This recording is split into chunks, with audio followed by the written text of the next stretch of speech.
Hi folks, in this video we're going to be looking at how to paint a orangey red wasteland base as if your models are going to be standing on Mars or another similar red planet. So without any further ado, let's cue the music.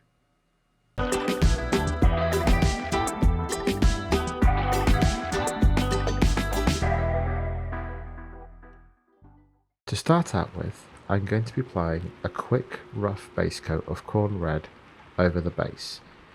This is especially important if you're only going to be using the crackle paint in this tutorial, as this will allow for some red ground to show underneath the cracks rather than the black of the base. I'm not thinning this down, this is straight from the pot. This is a very quick rough all over, as we're going to be covering this in texture paint.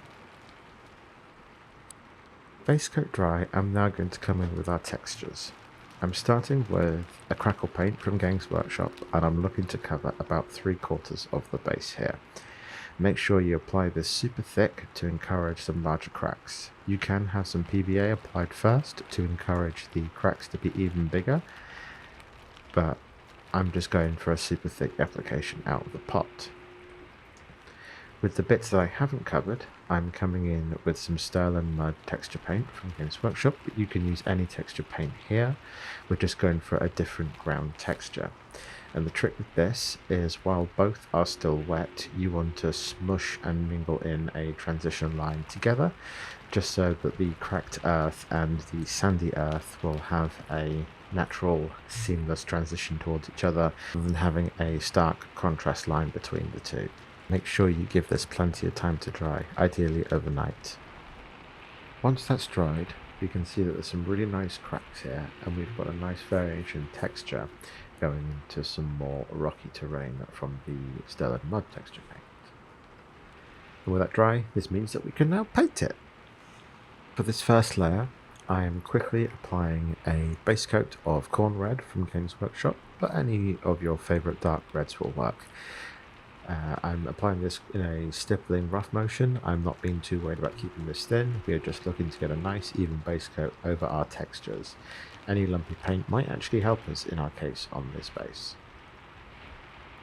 Our first highlight, once our base coat has dried, I'm coming in with a quick dry brush of sunz scarlet from Games Workshop.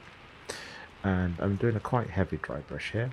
We're going to be making sure that we rotate the base round and pick it out from all angles, and we're looking to probably even get some of the fatter surfaces, not just the raised areas, with this colour. We're looking to tint this to a much more vibrant red. Now, Mars isn't known just for its red dust, and although it is very red in hue, it's also quite tan and orange as well. So to represent this, I'm starting in with our second highlight of tallarn sand from Games Workshop. And this is a nice medium tan colour, and with this I am looking to pick out all of the cracked areas and all of the clumped areas that have happened with our standard texture paint. And the trick with this is to not go so heavy that you tint this into a tan colour base. What you want to do is build this up slowly and softly until you start to get a nice transition between the red tones and this orangey tan colour. Last highlight of our dry brushing, we're going to be coming in with some ushabti bone from Games Workshop. And with this, I'm going to be picking out the cracks and the steepest bits of rough texture, and I'm being very light with this, as this is quite a stark colour compared to the others, and it's quite easy to do too much on this. But we want to give this the nice impression of dust on the looser surfaces on the planet. With the painting steps of our base complete, we're going to be adding some visual interest in the form of some razorwire. And I'm using the ones from the Army Painter, but you can use whatever razorwire kit you like. And the Army Painter one comes on this little spool, and it's very fine, which is great for the scale that we're doing for Warhammer and other similar games. And what I'm going to do with this is take a piece that's maybe somewhere between 3 and 4 centimeters long, and just give it a quick snip through with my clippers. This razor wire I am wrapping it around the end of a paintbrush handle, so just holding it in one place with your finger and then giving it a quick wrap around. This is a really quick and easy technique, and due to the material it will hold in place and you'll be able to stick it down to the base with some adhesive. To fix the razor wire to the base, I'm just putting in a couple of dabs of super glue in the areas where I want to fix the coils to, and I've picked a point where the razor wire will sit flat against the base. Preferably we want to do this not on a bit of crack if we can. I would then give it a once over to make sure that you can apply super glue to any other bits of coil that are stuck that you didn't initially get through the dab, just to increase the longevity of it sticking down.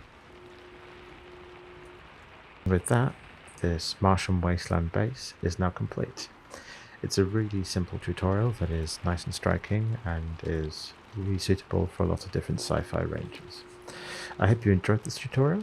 If you like this one, why not consider subscribing? It's free of charge, it helps me out, and you get further videos just like this one in your YouTube feed. So, until next time, folks.